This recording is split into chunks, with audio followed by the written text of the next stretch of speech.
Hello, Ranger Point Precision friends and family, and a special howdy to all you space cowboys. Today is the second installation of Pew Pew Inspiration.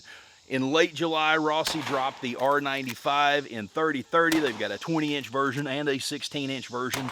This is going to apply to those and many future models to come. So you've got an R95, and it looks like this. But as a follower of Ranger Point Precision, you want it to look like this. So now this video is to stand as a purchasing guide for the R95 because lots of you guys just ask, what's that build list? What's that build list? I've already seen a bunch of that in the comment section, so here we go. This video is for you. So now we do have a product page devoted strictly to the R95. You can go to that product page and you can see everything that we currently offer. As soon as this thing dropped in late July, we already had parts for it. So we were already standing there ready to support the aftermarket. You're the single best workers in the world. So now right here, I have got one alive. This thing's fully decked out. It's ready to go. So what we're going to do is I'm going to run you from one end to the other of this, and I'm going to show you the options that we have for your R95. And boom, here it is. This is the 30/30 with the 20-inch barrel. For some time, it may wind up getting chopped.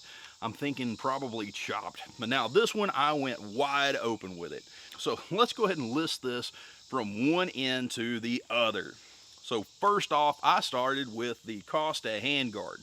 Now this full Costa handguard here, like I said, I put full gaiters on it. Now this is configurable. You don't have to use the receiver rail, that's optional. You don't have to have the front gaiter rail, that's optional. You can run the middle rail. You can either run it forward or backwards. You can put a red dot on there. For this one, I'll be doing hunting with this one, so I chose an LPVO. So I put this LPVO, it's got nice eye relief. I get a pretty decent cheek weld out of this as long as I put low rings on it. So now this Costa handguard, let me go ahead and take this thing out here and detail it for you.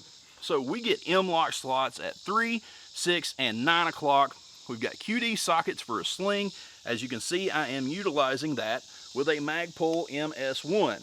Also, I've got one of our 6-round quivers here. That 6-round quiver keeps the ammo right there nice and convenient. Can do my tactical reloads, or when I'm hunting, basically what I'll do is I'll just take them out of the quiver, put them in the gun. When I'm done, I'll take them out of the gun, put them back in the quiver. That way I'm transporting this with an empty chamber. So now optional as well is the Gen 2 handguard. Now our Gen 2 handguard is going to offer the same M-lock and QD sockets as the Costa, but it's not going to offer the gaiter rails. The Gen 2 handguard is just meant to be very utilitarian, very sleek, and lighter weight. So that is another option for you guys. And then also for you Gen 2 guys, since you don't get the gaiters, we have got a receiver rail that'll fit. It's our Rhino rail. It bolts right to the top of the R95. It's made out of 70/75 aluminum, so it's far tougher than anything you need. It offers plenty of Picatinny slots, nice and lightweight, and you can see through the groove to see your iron sights. Also, something you can't see is the magazine follower. We offer self-cleaning magazine followers for the R95, and you can find those right there on the product page as well. Takedown screws. So we've got a quick takedown screw for the lever, and we've got a quick takedown screw for the stock. Now what these allow you to do is in the field, I like to use the quick takedown screw for bore sighting. So in the field, I'll take my takedown screw out, take my lever out, remove my bolt, and then prop the rifle up on a very steady platform. I'll look through the barrel, then look through my optic, and dial my optic to match up with what I'm seeing through the bore. As for the stock takedown screw, it is very handy. One time when I was flying, I had a rifle that was too big to fit in my case. I used the stock takedown screw just so I could just remove the stock, put the rifle and the stock itself in the case side by side, and it saved me about 150 bucks both ways for an oversized charge. So that is absolutely handy in my opinion. So now let's talk about our modular stock here. Now this modular stock is going to be about 2 ounces lighter than your factory wood. It is fully adjustable. This will fit you however you need it to fit. Sometimes guys buy high optics, they need to put a cheek riser on here. That cheek riser is available.